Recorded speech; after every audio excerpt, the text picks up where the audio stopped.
Welcome to stock study. Nifty bank নিফটির নতুন analysis ভিডিওতে আপনাদের সবাইকে স্বাগতম। আজকের মার্কেটে নিফটি ব্যাঙ্ক নিফটিতে আমরা লোয়ার লেভেল থেকে রিকভারি দেখেছি এবং উপরের লেভেল নিফটি 22,500 লেভেল যখনই ব্রেক করেছে উপরে 22,600 লেভেল পর্যন্ত মার্কেট দেখিয়েছে। আজকে নিফটির এক্সপায়ারি ছিল মান্থলি এক্সপায়ারিতে একটা ভালো মুভমেন্ট আমরা বাইং সাইডে দেখেছি। ব্যাঙ্ক নিফটির ক্ষেত্রেও লোয়ার লেভেল থেকে এখানে রিকভারি হয়েছে। Gap down bank Nifty open হওয়ার পরে সঙ্গে সঙ্গে এখান থেকে দেখুন প্রথমেই 5 মিনিটে বাইং এসছে এবং ব্যাঙ্ক নিফটি উপরের দিকে গিয়ে এখানে প্রিভিয়াস ডে হাই যখনই ব্যাঙ্ক নিফটি ব্রেক করেছে এখান থেকে উপরের দিকে একটা মুভমেন্ট দেখেছি। এখানে ব্যাঙ্ক নিফটি 48,600 লেভেলকে পর্যন্ত এখানে মুভমেন্ট আমরা দেখেছি। তো লাস্ট অ্যানালিসিস ভিডিওতে আমরা কি ডিসকাস করেছিলাম, লাস্ট কয়েকদিন ধরে যদি আপনি আমার অ্যানালিসিস ভিডিও দেখেন আমরা একটা কথাই এখানে ডিসকাস করছিলাম যে মার্কেটে বাই অন ডিপ। গতকাল অ্যানালিসিস ভিডিও আমি বানিয়েছিলাম, থাম্বনেল যদিও বা ক্র্যাশ আমি লিখেছিলাম তবুও শেয়ার করেছিলাম যে এখানে কোনো ক্র্যাশ ফ্র্যাশ আমি দেখছি না, বাই অন ডিপই থাকবে। ইম্পর্টেন্ট লেভেল কী ছিল নিচের দিকে 22,300 লেভেল ছিল আমার ইম্পর্টেন্ট সাপোর্ট লেভেল। গতকাল অ্যানালিসিস ভিডিওতে ক্লিয়ার মেনশন করেছিলাম 22,300 নিচে যদি বাজার সাস্টেন করে তবেই বাজারের নিচের দিকে movement, otherwise buy on dip strategy কাজ করা যেতে পারে, এভাবে ট্রেড প্ল্যান করা যেতে পারে। এবং নিচের দিকে মার্কেট আজকে গ্যাপ ডাউন ওপেন এসছে। প্রথমে 5-10 মিনিটের মধ্যেই মার্কেট সেখান থেকে উপরের দিকে মুভমেন্ট এসছে এবং উপরের দিকে প্রথমে প্রিভিয়াস ডে যে হাই ছিল 22,470 হাইয়ের কাছে এসছে, রেজিস্ট্যান্স ফেস করেছে। যেহেতু previous day high resistance face করে নিচে এসছে, লো ব্রেক করেনি। যখনই প্রিভিয়াস ডে হাইকে ফার্দার এখানে ব্রেক করেছে 22,460-450 লেভেলকে ব্রেক করেছে, এখান থেকে সিধা শর্ট কভারিং। এই শর্ট কভারিং কিন্তু আমি শেয়ার করেছিলাম, যদি এখানে 22,450 এই 470-460 লেভেলকে ব্রেক করে বাজারে শর্ট কভারিং আসবে এবং ফাইনালি 22,500 লেভেলও যদি ব্রেক করে এই শর্ট কভারিং এলে দ্যাট মিনস 22,500 যারা কল সাইডে ওপেন ইন্টারেস্ট বিল্ড আপ করে বসে আছে, যারা কলের সেল করে বসে আছে তারা কিন্তু এখান থেকে আমরা দেখতে পাবো তারা এখানে এক্সিট করবে, পালাবে। তো সেক্ষেত্রে মার্কেটে একটা মুভমেন্ট আসবে এবং মার্কেটে দেখুন আজকে 22,620 হাই দেখিয়েছে। তো ভালো মুভমেন্ট মার্কেটে হয়েছে নিফটি ব্যাঙ্ক নিফটি যদি আমরা দেখি। এর সাথে সাথে ফিন নিফটি দেখুন, ব্যাঙ্ক নিফটির ক্ষেত্রেও একটা বিষয় আপনি অবজার্ভ করতে পারেন। দেখুন আমি ভিডিও আপনাদের সঙ্গে ডেলি বেসিসে বানাই, এই ভিডিওতে আমি প্রিভিয়াস আপনাদেরকে চার্ট দেখাই এই কারণেই যাতে আপনারা শিখতে পারেন, বুঝতে পারেন এবং ফিউচারে যখন আপনি ট্রেড করবেন, ভবিষ্যতে যখন আপনি ট্রেড করবেন এগুলো মাথায় রেখেই আপনাকে কাজ করতে হবে। দেখুন বাজারে লাস্ট টাইমে আমরা কী দেখেছিলাম, ওপেন হওয়ার সঙ্গে সঙ্গে রেড ক্যান্ডেল। তো এই যে রেড ক্যান্ডেল ওপেন হওয়ার সঙ্গে সঙ্গে বানিয়েছিল, এই লেভেলকে ব্রেক করতে পারেনি। তারপরে রেড ক্যান্ডেল, দেখুন এই যে রেড ক্যান্ডেল, এই রেড ক্যান্ডেলটা দুদিন আগেও এটা হয়েছে, দুদিন আগে এখানে সেলার এখান থেকে রেড ক্যান্ডেল বানিয়েছিল। বাট দেখুন আজকে যদি বাজারে রেজিস্ট্যান্স দেখেন, ব্যাঙ্ক নিফটি এই জায়গাতে কিন্তু রেজিস্ট্যান্স ফেস করেছে। একবার এখানে রেজিস্ট্যান্স ফেস করে নিচে এসছে, আবার উপরে গেছে, এখানে রেজিস্ট্যান্স ফেস করে নিচে এসছে, বাট লো ব্রেক করেনি। 3বার এই লেভেলকে টেস্ট করার পরে দেখুন ফাইনালি এখানে যখন ব্রেক করেছে, ব্রেক করার পরে এখান থেকে উপরের দিকে মুভমেন্ট হয়েছে। এবং ব্যাঙ্ক নিফটি এখান থেকে যদি আমরা দেখি 48,300 লেভেল যখন ব্রেক করেছে উপরের দিকে 300 পয়েন্টের মুভমেন্ট ব্যাঙ্ক নিফটি দেখিয়েছে। তো এখান থেকে আমরা দেখুন তার মানে বিষয়টা হচ্ছে এরকম যে যখনই আপনি দেখবেন যে প্রিভিয়াস টাইম একটা সেলিং লেভেল, একটা সেলিং জোন, সেই লেভেল কিন্তু একবারে ব্যাঙ্ক নিফটি বা নিফটি বা যে কোনো স্টক ব্রেক করতে পারে না। যদি এখানে আসে, এখানে 2-4 দিন যদি আমি ডেলি ক্যান্ডেলে দেখি 2-4 দিন, বা যদি আমরা 5 মিনিটের ক্যান্ডেলে দেখি তাহলে 2-4 বার এখানে স্ট্রাইক করার পরে ফার্দার কিন্তু এখানে, কারণ এখানে সেলাররা বসে আছে, সেলাররাও চাইবে না যে বাজারকে এখান থেকে তারা ইজিলি উপরে নিয়ে যাক, কারণ তাদের পজিশন এখানে ক্লোজ হবে, তারা এখানে এক্সিট করবে, তাহলেই তারা এখান থেকে উপরের দিকে মুভমেন্ট দেখাতে পারে। আজ ইউএসের জিডিপি ডেটা এসছে, তো আপনারা এখনও যারা পাবলিক টেলিগ্রাম চ্যানেলে জয়েন করেননি পাবলিক টেলিগ্রাম চ্যানেলে জয়েন করতে পারেন। ভিডিও বানানোর পরে কোনো ইম্পর্টেন্ট লেভেল থাকলে, কোনো নিউজ ইভেন্ট থাকলে আমি এখানে শেয়ার করতে থাকি। এছাড়াও কোনো চার্ট প্যাটার্ন ইম্পর্টেন্ট দেখলে আমি সেগুলো এখানে শেয়ার করতে থাকি। তো দেখুন এখানে জিডিপি ডেটা যদি দেখি, যেখানে 1.6% এসছে, এটা অ্যাকচুয়াল মানে এটা এসছে, ভার্সেস 3.4%, মানে 3.4% এটা আগে ছিল, প্রিভিয়াস ছিল। সেখান থেকে জিডিপি কমেছে, দ্যাট মিনস ইকোনমিক গ্রোথ যদি আমরা দেখি গ্রোথ কমেছে। এস্টিমেট ছিল 2.5%, কমবে এটা এস্টিমেট ছিল, মানে এটা মনে করা হচ্ছিল যে জিডিপি গ্রোথ যেটা ইকোনমিক গ্রোথ এটা কমবে, কিন্তু তার থেকেও এখানে খারাপ হয়েছে। যার ফলে যদি আমরা ইউএস মার্কেটে দেখি, দেখুন ইউএস মার্কেট তো এখন ওপেন হয়নি, এখন আমি বাজে মোটামুটি 6:30 পৌনে 7টা বাজে, 7টার পরে ইউএস মার্কেট ওপেন হবে। তো ইউএস মার্কেটের যে ফিউচারের ট্রেড হয়, সেই ইউএস মার্কেটের ফিউচার যদি দেখি, ডাউ জোন্সের ফিউচার এটা দেখুন, ডাউ জোন্সের ফিউচার যখন এই ডেটাটা এসছে তারপর থেকে একটা সাডেন মুভমেন্ট নিচের দিকে আমরা দেখতে পাচ্ছি। যদি আমরা এটা ন্যাসডাকের, যদি আমরা ডাউ জোন্সের ক্ষেত্রে দেখি, এখন 400 পয়েন্টের ডাউ জোন্স ফিউচারের ফল দেখতে পাচ্ছি হায়ার লেভেল থেকে। এবং এর সঙ্গে সঙ্গে যদি আমরা ইউরোপিয়ান মার্কেটগুলো দেখি, ইউরোপিয়ান মার্কেট কিন্তু এখানে রিয়াক্ট করেছে। ইউরোপিয়ান মার্কেটেও যদি আমরা দেখি, ইউরোপিয়ান মার্কেটেও এখান থেকে নেগেটিভ সাইডে একটা সেল দেখা যাচ্ছে। আমাদের গিফট নিফটি এই মুহূর্তে নেগেটিভ সাইডে ট্রেড করছে। তো এইগুলো ইউএস মার্কেটের যেহেতু জিডিপি ডেটা খারাপ এসছে, যেটা অনুমান করা হয়েছিল তার থেকেও খারাপ এসছে, তার ফলে কিন্তু এরকম একটা দেখা যাচ্ছে। কোথায় ক্লোজ হবে ইউএস মার্কেট এটা বলা মুশকিল, কারণ শেয়ার মার্কেটে আপনি বুঝতে জানেন যারা ট্রেড করছেন বা যারা দেখছেন যে খারাপ নিউজ এখানে কিভাবে নাই, ভালো নিউজ এখানে কিভাবে কাজ করে। তো যখন ট্রেডিং হবে ইম্পর্টেন্ট লেভেলের বেসিসে দেখা যাবে, নো ডাউট এটা একটা সেল আমরা মার্কেট দেখতে পাচ্ছি। সেলিং যদি কন্টিনিউ হয় আমাদের মার্কেটে তার এফেক্ট পড়বে এবং আমাদের মার্কেটে আগামীকাল একটা গ্যাপ ডাউন ওপেনিং হতে পারে। যদি ইউএস মার্কেটে ক্লোজিং এরকম 400-500 পয়েন্ট নিচে হয় বা তার থেকেও নিচে হয়, আমাদের মার্কেটেও কিন্তু একটা গ্যাপ ডাউন এফেক্ট পড়বে। কিন্তু আমাদের মার্কেটে ওপেন হওয়ার পরে, যখন আমাদের মার্কেট ওপেন হবে, ওপেন হওয়ার পরে আমরা কীভাবে ট্রেড প্ল্যান করতে পারি সেটাই এই ভিডিওতে আমি ডিসকাস করব।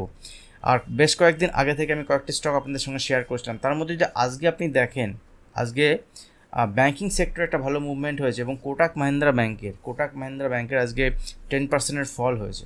কোটাক মাহিন্দ্রা ব্যাংকের 10%-এর ফল হলেও আজকে যদি আমরা এখানে দেখি, তাহলে এখানে বাকি যে ব্যাঙ্কগুলো আছে, অ্যাক্সিস ব্যাংকের রেজাল্ট ভালো এসছে, তার জন্য অ্যাক্সিস ব্যাংকের পজিটিভ সাইডে মুভমেন্ট হয়েছে। মর্নিংয়ে আমি শেয়ার করেছিলাম প্রিমিয়াম গ্রুপে যে অ্যাক্সিস ব্যাংকের রেজাল্ট ভালো এসছে, একটা পজিটিভ সাইডে মুভমেন্ট হতে পারে। বাট আর কোটাক ব্যাংকের ক্ষেত্রে যদি দেখি, কোটাক ব্যাংকের একটা ব্যাড নিউজ যেটা আছে সেটা হচ্ছে আরবিআই থেকে কোটাক ব্যাংকের নতুন করে কোনো ক্রেডিট কার্ড ইস্যু করতে পারবে না, এরকমটি বলা হয়েছে। এবং যদি কেউ নতুন ব্যাংক অ্যাকাউন্ট খোলে কোটাক ব্যাংকের কাছে, তাহলে তাকে ফিজিক্যালি ব্যাংকে গিয়ে খুলতে হবে। That is negative for Kotak bank. Kotak ব্যাংকের জন্য এটা নেগেটিভ একটা নিউজ এবং খুব খারাপ। এটা এইচডিএফসি ব্যাংকের ক্ষেত্রে আমরা দেখেছিলাম 1.5-2 বছর আগে, সেখান থেকে এইচডিএফসি ব্যাংকের একটা খারাপ সময় শুরু হয়েছিল। তো কোটাক ব্যাংকের ক্ষেত্রেও এখান থেকে নিচের দিকে আজকে 10%-এর মুভমেন্ট হয়েছে, এখান থেকে আরও মুভমেন্ট নিচের দিকে কোটাক মাহিন্দ্রা ব্যাংক দেখাতে পারে। বাউন্সে কোটাক মাহিন্দ্রা ব্যাংক কিন্তু সেল হবে। এই সময় কোটাক মাহিন্দ্রা ব্যাংকের ইনভেস্টমেন্ট বা যে কোনো পারপাসে এরকম নিউজ আসে পরে আমি পার্সোনালি বাইং সাইডে যাচ্ছি না কোটাক মাহিন্দ্রা ব্যাংকে। বাকি অ্যাক্সিস ব্যাংকে যদি রেজাল্ট দেখি, অ্যাক্সিস ব্যাংকের ভালো রেজাল্ট এসছে আজকে এবং অ্যাক্সিস ব্যাংকের রেজাল্ট ভালো হওয়ার জন্য এখানে পজিটিভ সাইডে মুভমেন্ট হয়েছে। এসবিআই ব্যাংকের একটা 5% মুভমেন্ট হয়েছে এবং কানাড়া ব্যাংক আমি আপনাদের সঙ্গে শেয়ার করেছিলাম। কানাড়া ব্যাংক, যদি কানাড়া ব্যাংকের আমি চার্ট প্যাটার্ন দেখাই, দেখুন কানাড়া ব্যাংকেও আজ একটা ভালো মুভমেন্ট হয়েছে এবং ওয়ান ডে চার্টে আপনাদের মনে থাকবে যে ওয়ান ডে চার্টে এই লেভেল থেকে হয়তো অনেকে অ্যানালিসিস করার পরে পজিশান নিয়েওছেন, এই লেভেল থেকে আমি শেয়ার করেছিলাম কানাড়া ব্যাংকে, যেখান থেকে একটা পজিটিভ সাইডে মুভমেন্ট হতে পারে। এবং তারপর দিন দেখেন এখান থেকে একটা ভালো মুভমেন্ট হয়েছিল, দুদিন রেস্ট নেওয়ার পর এখান থেকে পজিটিভ সাইডে মুভমেন্ট কিন্তু কানাড়া ব্যাংকেও আমরা দেখেছি। That means overall public sector bank, private sector bank, দু একটা ব্যাংক বাদ দিয়ে, যেমন এখানে কোটাক মাহিন্দ্রা ব্যাংকের যেটা মুভমেন্ট নিচের দিকে হয়েছে, ইন্ডাসইন্ড ব্যাংকের পজিটিভ সাইডে মুভমেন্ট হয়েছে, অ্যাক্সিস ব্যাংকের পজিটিভ সাইডে, এসবিআই ব্যাংকের পজিটিভ, আইসিআইসিআই ব্যাংকের একটা পজিটিভ সাইডে মুভমেন্ট হয়েছে। আইসিআইসিআই ব্যাংক একটা ভালো জায়গাতে রয়েছে, যদি এখান থেকে মার্কেট উপরের দিকে মুভমেন্ট হয়, আইসিআইসিআই ব্যাংক কিন্তু ব্রেকআউট লেভেলে ট্রেড করছে, সেক্ষেত্রে আইসিআইসিআই ব্যাংকের একটা পজিটিভ সাইডে মুভমেন্ট হতে পারে। ছোটোখাটো কারেকশান হলে কিন্তু এখানে যতক্ষণ না পর্যন্ত আজকের লো ব্রেক না করছে একটা বাইং সাইডে পজিশন সেটা দেখা যেতে পারে আইসিআইসিআই ব্যাংকের ক্ষেত্রেও। তাহলে ব্যাংক নিফটিও এখান থেকে মুভমেন্ট আগামী দিনে দেখাতে পারে উপরের দিকে। এখন ইউএস মার্কেটের যে সিচুয়েশান, যদি ইউএস মার্কেটের নেগেটিভ সাইডে মুভমেন্ট হয় তাহলে আমাদের মার্কেটে তার এফেক্ট কী পড়তে পারে। আমাদের মার্কেটে সেক্ষেত্রে যদি গ্যাপ ডাউন ওপেন হয় সেক্ষেত্রে ইম্পর্টেন্ট লেভেল কী থাকবে। যদি আমরা নিফটির চার্ট খুলিয়ে রাখবো, দেখুন নিফটির ওয়ান ডে চার্ট যদি আমরা দেখি, নিফটি আজকে একটা ভালো মুভমেন্ট হয়েছে এবং এই যুদ্ধ করে আমি আপনাদের সঙ্গে শেয়ার করেছিলাম 21,900 লেভেল থেকে আমরা বাইং সাইডে ছিলাম, বাই অন ডিপ এই স্ট্র্যাটেজি নিয়ে প্ল্যান করছিলাম, ট্রেড সেট আপ দেখছিলাম। আজকে একটা ভালো মুভমেন্টও পেয়েছি এবং এখানে দেখুন দুদিনের যে রেঞ্জ ছিল, রেঞ্জ ব্রেক করেছে উপরের দিকে, বাট উপরের দিকে সেলিং জোনে চলে এসছে নিফটি।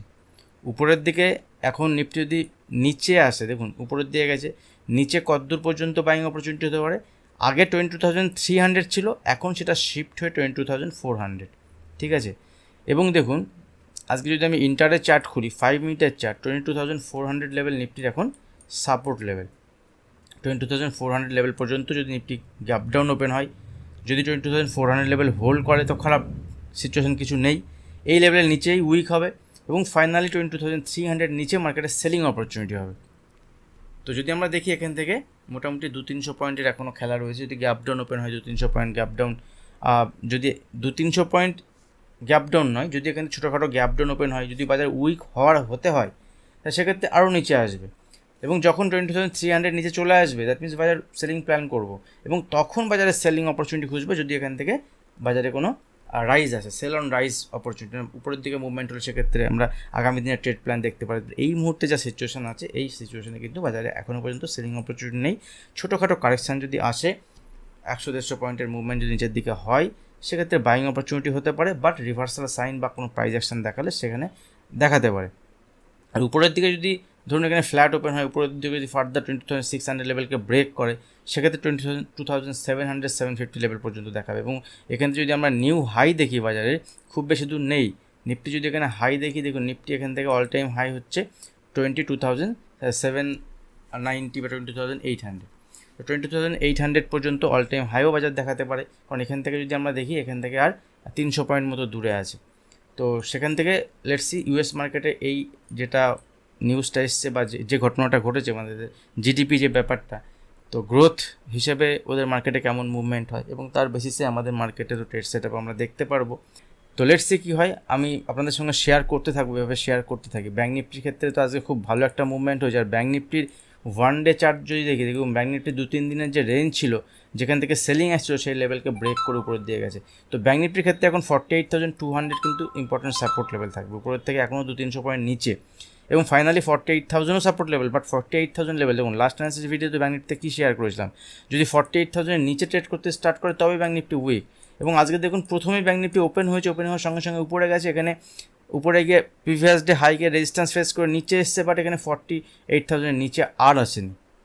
48,100-এর উপরে আমরা সেলিং প্ল্যান 47,900 নিচে করবো যদি এখানে সাস্টেন করে, বাট ওপেন হওয়ার সঙ্গে সঙ্গে যদি এরকম মুভমেন্ট হয়, সেক্ষেত্রে তো কিছু নেই, বাইং সাইডেই ট্রেড প্ল্যান। এবং দেখুন এখান থেকে ব্যাঙ্ক নিফটি যদি আগামীকাল নিচে আসে 48,200, 300 এসব লেভেলে এলে ভালো বাইং অপরচুনিটি হতে পারে, রিভার্সাল সাইন দিলে প্ল্যান করা যেতে পারে। আর ইন্টারডেতে এগুলো আমি আপডেট করতে থাকি। যারা এখনও প্রিমিয়াম গ্রুপে জয়েন করতে চান, প্রিমিয়াম গ্রুপে জয়েনও ফ্রি, আপনি ভিডিও নিচে ডিসক্রিপশন বক্সে আপস্টকের অ্যাকাউন্ট ওপেনিং লিঙ্ক থাকবে বা পাবলিক গ্রুপেও লিঙ্ক থাকবে, সেখান থেকে আপনি অ্যাকাউন্ট ওপেন করে যে অপশানে ট্রেড করেন, আপনার জন্য প্রিমিয়াম গ্রুপ ফ্রি থাকবে। ওখানে বিভিন্ন এই ধরনের discussion during the market hours, যখন মার্কেট চলে আমি করতে থাকি, বিভিন্ন স্টকের আমি ডিসকাশন করতে থাকি। তো আপনারা ওখানে জয়েন হতে পারেন চাইলে, অথবা একটা ছোটো প্রিমিয়াম পে করেও আপনি করতে পারেন। কোনো টিপস ডাইরেক্ট ওইভাবে শেয়ার করা হয় না, ডাইরেক্ট টিপস কিছু থাকে না ওইভাবে, মাঝে মাঝে 2-1টা থাকতে পারে, বাট কিছু কিন্তু ওইভাবে থাকে না। টিপসের ভরসায় কেউ আসবে না। শেখার জন্য যদি লার্নিং পারপাস আপনি জয়েন করতে চান বা একটা গাইডেন্স পারপাস, সেক্ষেত্রে আপনি ইন্টারনেটে কাজ করার জন্য আপনি করতে পারেন। দেখুন ফাইনালি ব্যাঙ্ক নিফটি যদি যে লেভেলে এসছে, এটা একটা রেজিস্ট্যান্স লেভেল, এবং যে লেভেলে আছে এখনও সেটাও কিন্তু একটা সেলিং জোন। এবং ব্যাঙ্ক নিফটি ফাইনালি যদি 48, যে আজকের লেভেলটা আছে 48,600, 650 লেভেলকে ব্রেক করে, উপরের দিকে 48,800 এবং 49,000 পর্যন্ত টার্গেট দেখাতে পারে। এবং ব্যাঙ্ক নিফটি ওটাও হচ্ছে অল টাইম হাইয়ের কাছাকাছি। তো এই যুদ্ধ, আপনারা তো বেশ যুদ্ধ নিয়ে ছিলেন ভালোই, এবং দেখতে দেখতে বাজার আবার অল টাইম হাইয়ের কাছাকাছিও চলে এলো। এবং ব্যাঙ্ক নিফটি এখানে দেখুন, এখান থেকে যদি আমরা অল টাইম হাই দেখি 600 পয়েন্ট উপরে, ব্যাঙ্ক নিফটি উপরের লেভেল থেকে যখন ফল হয়েছিল, উপরের দিক থেকে যদি দেখেন, উপরের দিক থেকে ফল হয়েছিল প্রায় এখানে 5%, এবং 5% ফল হওয়ার পরে আবার দেখতে দেখতে কিন্তু এখান থেকে যদি উপরের দিকে দেখেন 4%-এর মুভমেন্ট দিয়েছে। তো আমি আপনাদের সঙ্গে তো এক্স্যাক্ট লেভেল থেকে শেয়ার করেছিলাম, আপনারা যারা ভিডিও দেখেন তারা জানেন যে মার্কেটে যা হওয়ার হয়ে গেছে এইভাবে। তো বিভিন্ন সময়ে বিভিন্ন রকমভাবে অ্যানালিসিস আমি আপনাদের সঙ্গে শেয়ার করেছিলাম, কীভাবে রিট্রেসমেন্ট ডিসকাউন্ট করতে হয়, রিট্রেসমেন্ট কীভাবে অ্যানালিসিস করতে হয়, এই পুরো মুভমেন্টটা রিট্রেসমেন্ট কতটা হতে পারে, এগুলো শেয়ার করেছিলাম। তো দেখেছেন, যারা ভালো ট্রেড পেয়েছেন খুবই ভালো, অনেকেই আপনার স্ক্রিনশটও শেয়ার করেন, অনেকেই ভালো ট্রেড করেছেন। তো যারা ভিডিও দেখছেন, যদি ভিডিও ভালো লাগে, ভিডিও যদি হেল্পফুল হয়, অবশ্যই ভিডিওতে কমেন্ট করবেন, আপনি লাইক করুন, সেক্ষেত্রে ভিডিও আরও আসবে, ভিডিও বানানোর ইচ্ছা, মোটিভেশন আমার আরও বাড়বে আপনাদের জন্য, যদি আপনাদের হেল্প হয়। তো আজকের জন্য মিড ক্যাপ ইন্ডেক্সকে যদি আমরা দেখি, দেখুন মিড ক্যাপ ইন্ডেক্সের ক্ষেত্রে যদি আমি দেখি, মিড ক্যাপ ইন্ডেক্সে কোনো ট্রেড সেট আপ সেভাবে আমরা দেখছিলাম না, কিন্তু যখনই মিড ক্যাপ ইন্ডেক্স 10,800-এর উপরে সাস্টেন করতে স্টার্ট করেছে, সেই সময় থেকে আমরা বাই অন ডিপ প্ল্যান করছিলাম, আমি আপনাদের সঙ্গে শেয়ার করেছিলাম। তো লাস্ট দিন দেখুন দুবার মার্কেট 10,800-এর এখান থেকে প্রথমে ওপেন হওয়ার পরে এসেছিল, উপরে গেছে, নিচে এসছে 10,800, আবার উপরে গেছে। দেখুন আজকে যদি মার্কেট দেখি, এখান থেকে মার্কেট ওপেন হওয়ার পরে 10,800-এর সাপোর্ট নিয়েছে, উপরে গেছে, ফার্দার এসছে আবার 10,820-এর কাছে সাপোর্ট নিয়েছে, আবার দেখুন এখান থেকে উপরে গিয়ে 10,900-এর কাছাকাছি গিয়ে ক্লোজ দিয়েছে। দেখে মনে হচ্ছে 100 পয়েন্ট, বাট এই 100 পয়েন্টের মধ্যে যদি আপনি ওয়ান সাইডে থাকেন যে আমি মার্কেটে আমার ভিউ বাই অন ডিপ, কারণ মার্কেটে বাই অন ডিপ ছাড়া তো উপায় নেই। কারণ যদি আপনি দেখেন, দেখুন এখানে মার্কেট কী হচ্ছে, যদি নর্মাল আপনি বাজারের প্রাইস অ্যাকশন দেখেন, হায়ার হাই ফরমেশান চলছে। তো একটা এখানে লো নেই যে লোটা প্রিভিয়াস লোকে ব্রেক করে তার নিচে আসছে, তাই না? তার আগের লোটাকে ব্রেক করে তার নিচে আসছে, এরকম একটা লো নেই। তা যতক্ষণ না একটা লোকে ব্রেক করে তার নিচে ট্রেড করতে স্টার্ট করবে, সাস্টেন না করবে, ততক্ষণ পর্যন্ত আমি সেল সাইডে যাব না। কিছু ডিসিপ্লিন, সিম্পল ডিসিপ্লিন কিছু থাকবে, কিছু রুলস না হলে ট্রেডিং করা যাবে না। ব্যাঙ্ক নিফটির ক্ষেত্রেও সেম, নিফটির ক্ষেত্রেও সেম, বা যে কোনো স্টকের ক্ষেত্রেও সেম। যে স্টকে আমার বাইং সাইডে ভিউ থাকবে সেই স্টকে জেনারেলি আমি সেল করি না। হ্যাঁ, আপনি যদি প্রো হয়ে যান, আপনি যদি খুব ভালো ট্রেড করেন, আপনি দুদিকে তখন কাজ করতে পারেন। বাট ন্যাচারালি যদি আপনি নতুন হন মার্কেটে, 2 মাস 6 মাস 1 বছর 2 বছর 5 বছর কাজ করছেন, ঠিক আছে, বাট এখনও পর্যন্ত সেইভাবে মার্কেটে আপনি সড়বড় হতে পারেননি, যেটা একদম বাংলায় যদি আমি বলি, তাহলে কিন্তু আপনি একটা সাইডে কাজ করুন। সেক্ষেত্রে আপনার ট্রেড সেট আপ ভালো থাকবে, আপনি ছোটোখাটো কোয়ান্টিটিতে এখানে প্রফিট টুকটাক কামাতে পারবেন। এটা একটা বেসিক লার্নিং আপনার। তো এখান থেকে মিড ক্যাপ ইন্ডেক্সেও আজকে একটা মুভমেন্ট দেখেছি, ভালো মুভমেন্ট হয়েছে। তো এখান থেকে মিড ক্যাপ ইন্ডেক্স যদি নিচে আসে ফার্দার, দেখুন এখন 10,850 সাপোর্ট লেভেল ইনিশিয়ালি, আর ইম্পর্টেন্ট সাপোর্ট লেভেল 10,800। 10,800 নিচে যদি ট্রেড করতে স্টার্ট করে কোনো কারণে, তাহলে তো সেল অন রাইজ হিসেবেই কাজ করবো। মানে 10,800 নিচে গেলে যদি ট্রেড করতে স্টার্ট করে, তাহলে আমরা সেল সাইডে প্ল্যান করে কাজ করতে পারি। আদারওয়াইজ এখান থেকে যদি নিচে আসে ছোটোখাটো 20-30 পয়েন্ট 50 পয়েন্টের কারেকশন হয়, নিচের লেভেলে রিজেকশন দেখায়, সেক্ষেত্রে বাইং অপরচুনিটি হবে। আজকে দেখুন মার্কেটে একটা প্রমিনেন্ট একটা প্যাটার্ন দেখিয়েছে। এখানে দেখুন এই নিচে এসছে, কিন্তু উপরে গেছে, নিচে এসছে, একটা ডাবল বটম ফরমেশন করেছে, এবং তারপরে দেখুন যখন এই লেভেলকে ব্রেক করেছে, উপরে গেছে, রিটেস্ট করেছে। তো এইভাবে প্রাইস অ্যাকশনও আপনি দেখতে পারেন। তো এইভাবেও কিন্তু আপনি অ্যানালিসিস করে ছোটোখাটো কোয়ান্টিটিতে কাজ করতে পারেন। আমি আপনাদের সবসময় দেওয়ার চেষ্টা করি বাজারের মানে অ্যাকচুয়ালি ডাইরেকশান কোন দিকে। ডাইরেকশান যদি আপনি ঠিকঠাকভাবে ধরতে পারেন, আপনি ট্রেড করতে পারবেন, ঠিক আছে। আচ্ছা, অনেকটা কথা বলা হয়ে গেল, অনেকটা কিছু বললাম, অনেক জ্ঞানও হয়তো দিলাম। যদি ভিডিও ভালো লাগে লাইক করবেন, কমেন্ট করবেন, শেয়ার করবেন। এখন যারা চ্যানেল সাবস্ক্রাইব করেনি, চ্যানেল সাবস্ক্রাইব করবেন। আজ ভিডিও এখানে শেষ করছি, দেখা হবে নেক্সট ভিডিওতে। ধন্যবাদ।